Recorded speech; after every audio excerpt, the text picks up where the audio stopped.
Queridas amigas, bienvenidas a Mamá de Palabra. Esta mañana es una mañana muy especial para mí porque les cuento que hace muchos años atrás, cuando este podcast era solo una ilusión, yo decía, si algún día llego a entrevistar a alguien para el podcast, esa primera invitada tiene que ser la hermana Graciela de Matos.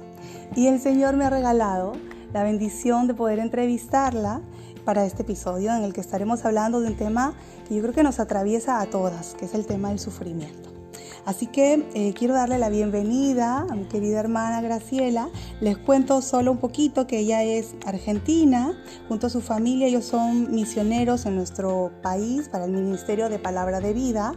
Y creo que dentro de poco van a cumplir 31 años desde que llegaron aquí a Perú y tienen un amor por nuestro país único. Así que yo estoy segura que cuando terminemos este episodio, ustedes la van a querer y la van a admirar tanto como yo. Así que, hermana Graciela, bienvenida y cuéntenos un poquito, por favor, de su historia de vida. Bueno, hola Katy, gracias. El privilegio es para mí estar contigo.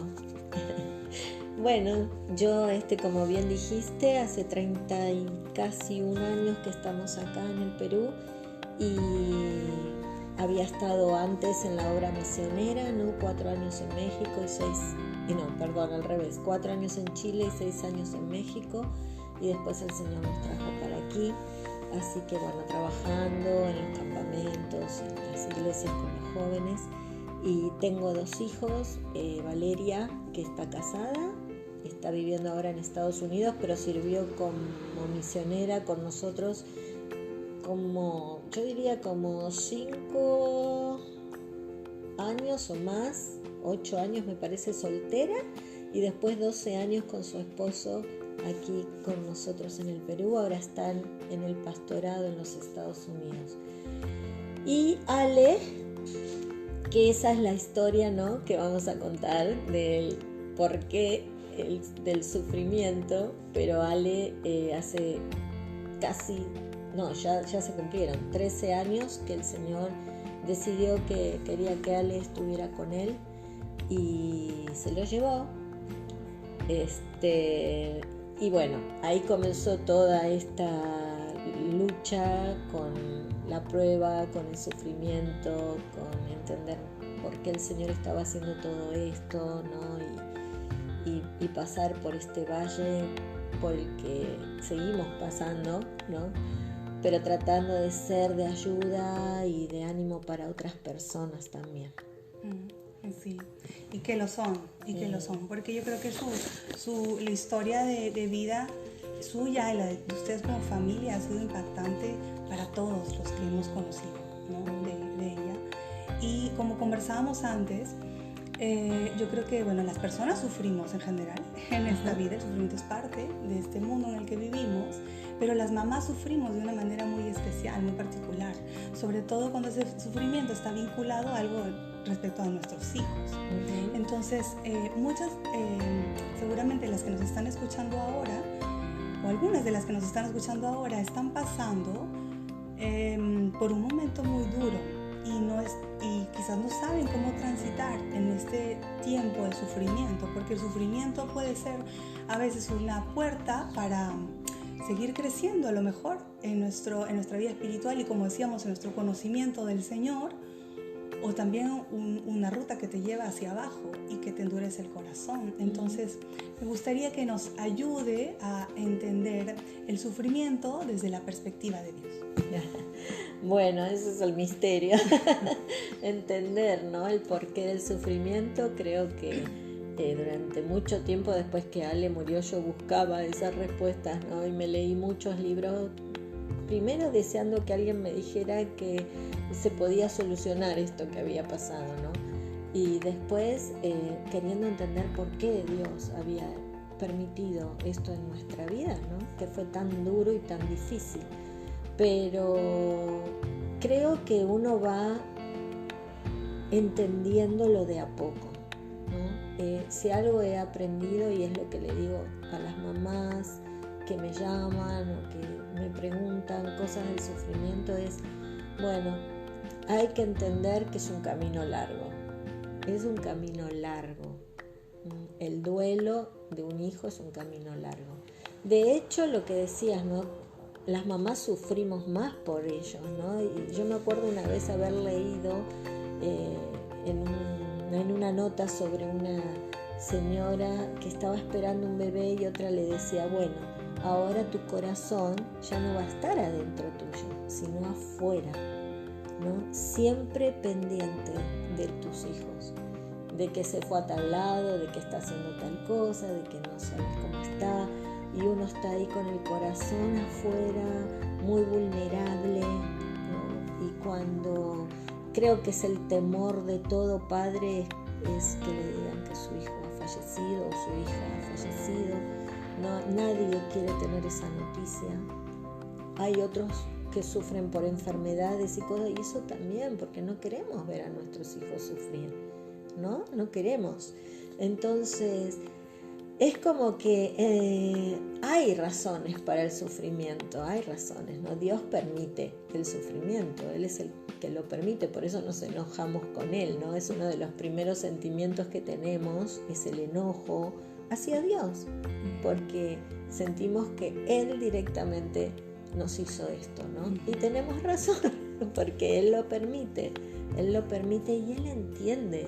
Yo siempre digo, Dios entiende nuestro enojo, y creo que uno tiene que ser sincero también, ¿no? En decirle. Yo muchas veces le decía, Señor, estoy enojada, ¿por qué me hiciste esto? He estado sentada en este sofá donde estamos ahora las dos, noches enteras, en la oscuridad, preguntándole ¿por qué? ¿Por qué? ¿Por qué? ¿Por qué? No podía dejar de decirlo, pero siempre escuché que me contestaba, ¿por qué no? ¿Y por qué no, hija? Oye, eso no lo podía soportar yo, ¿no? ¿Por qué no? Entonces realmente hay un propósito que Dios tiene. A veces es tan grande que es difícil de entenderlo, ¿no? Pero primero Filipenses 1:29 dice que somos escogidos para sufrir, ¿no? O sea, se nos ha concedido, dice Filipenses, no solo que creamos en Él, sino que padezcamos por Él. Y ahí la palabra concedido es la palabra regalo. Una vez que leí eso en un devocional, se me pusieron todos mis pelitos así como piel de gallina, ¿no? Y me molestó. Yo dije, no, Señor, no quiero que me regales nada, gracias. No me hagas esos regalos. Pero es así. No solo que creamos se nos ha regalado, sino que suframos por Él, ¿no? Que padezcamos por Él. Entonces hay un propósito en el sufrimiento. Hay un propósito. Recién hablábamos juntas, ¿no? La fe tiene que ser probada. La fe debe ser probada porque si no, no sería fe. La fe para decir, Señor, a pesar de toda esta prueba tan dolorosa y terrible que estoy pasando, que uno quisiera haber ocupado el lugar de él o de ella y no que fueran ellos los que lo vivieran, creo en ti, creo que tú eres el único que me puede sacar de esto y creo que tú eres el único que me puede dar esperanza en medio de esta prueba, ¿no? Entonces hay un propósito, ¿no? Para el sufrimiento, también para perfeccionarnos, ¿no? Como dice 1 Pedro, dice, ¿por qué se sorprenden de que haya venido el fuego de prueba? ¿Que no sabían que iba a pasar esto? Sí que lo sabemos, pero la verdad que nos sorprende cuando viene, porque pensamos que le puede pasar a todo el mundo menos a nosotros, ¿no? Entonces, hay propósitos. Dios quiere enseñarnos cosas. Qué importante es llegar a ese punto de tener esa perspectiva, de ver que el Señor obra estas cosas que a veces escapan inclusive de nuestra lógica humana para cosas buenas, ¿no? Claro. Y algo que suele ocurrirnos es que el sufrimiento, sobre todo cuando se presentan en nuestra vida situaciones tan dramáticas como por ejemplo las que les pasó a ustedes, la pérdida de un hijo, remece fundamentos de nuestra fe, ¿no? Oh, sí. Que me gusta mucho lo que usted dice, que Dios estaba detrás de esta situación y eso es algo que nos raya en nuestra mente. ¿Cómo un Dios bueno, cómo un Dios compasivo está poniéndome en una situación de tanto dolor? Claro. ¿No? Sí, por ejemplo, algo que siempre cuento es que, bueno, nosotros hemos salido a la obra misionera hace 40 años, teníamos 22 años cuando nos fuimos, nos casamos y nos fuimos del país, de nuestra familia y todo. Hemos pasado pruebas grandes, pruebas muy grandes, pero nunca yo sentí que mi fe fuera, que tambaleara mi fe, que fuera remecida.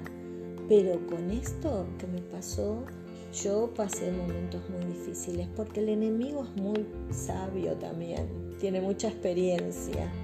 Entonces yo empecé a sentir que Dios no me amaba, ¿no? Yo decía, ¿cómo Dios, si me ama, me va a mandar algo así? Yo no le haría esto a un hijo mío, ¿no? ¿Cómo Dios permite que yo sufra de esta manera? Entonces yo empecé a caer en otros pensamientos, ¿no? Bueno, entonces, ¿será que realmente Dios no existe, no? No existe. Entonces, ahí fue como si alguien me sacara, ¿no? El tapete, como dicen los mexicanos, me sacaron el tapete y no había nada abajo. Entonces me empezó a agarrar un terror, ¿no? De pensar que Dios no existiera. Y fue cuando Dios puso en mis manos un libro muy bueno que es La fe puesta a prueba de Martin Lloyd, que era de una época en Inglaterra, en los comienzos, ¿no? De todo. Y él decía, bueno, estás cayendo en el pozo de la incredulidad, saca los pies, saca las uñas, pero frena la caída, frena, ¿verdad? Porque Dios va a probar nuestra fe y el enemigo nos va a querer destruir. Y ahí también él decía, él está, Hebreos dice, ¿no? Que él siempre, que no te dejaré, no te desampararé. Y ese versículo repite 5 veces eso. Nunca, nunca, nunca, nunca, nunca te dejaré. Nunca, nunca, nunca, nunca te desampararé. Y eso para mí fue, me derretí con todo eso, ¿no? Y pedí perdón al Señor y realmente me di cuenta que estaba pasando por una prueba grande, pero que no estaba sola, ¿no? Que estaba Él conmigo, que Él iba a pasar esa prueba conmigo. Así es, así es. Qué bonito. Y yo creo que una de las cosas más dulces que uno puede experimentar en el sufrimiento, si es que hay algo dulce en esos valles de sombra y de muerte, es la presencia de Dios de maneras en que quizás uno nunca antes la ha visto, ¿no? Y es eso, es un sosiego y una calma literalmente en medio de la tempestad, pero que va afirmando nuestro corazón de a poquito de que estamos transitando esto, pero que no estamos solos, ¿no? No estamos. Y esa verdad es la que... Y esa es la verdad como un salvavidas que nos tiraron, ¿no? Para no hundirnos en la desesperancia. Así es. Así que hermoso. Vamos a seguir hablando de este tema en un siguiente episodio, pero quiero dejarlas para cerrar esta primera parte con un versículo muy bonito que se encuentra en Isaías 57:15, que va en línea con lo que acabamos de decir, donde la palabra de Dios dice: porque así dijo el alto y sublime, el que habita en la eternidad y cuyo nombre es el Santo. Yo habito en la altura y la santidad, y con el quebrantado y humilde de espíritu, para hacer vivir el espíritu de los humildes y para vivificar el corazón de los quebrantados. Queridas amigas, espero encontrarlas en un próximo episodio de Mamá de Palabra.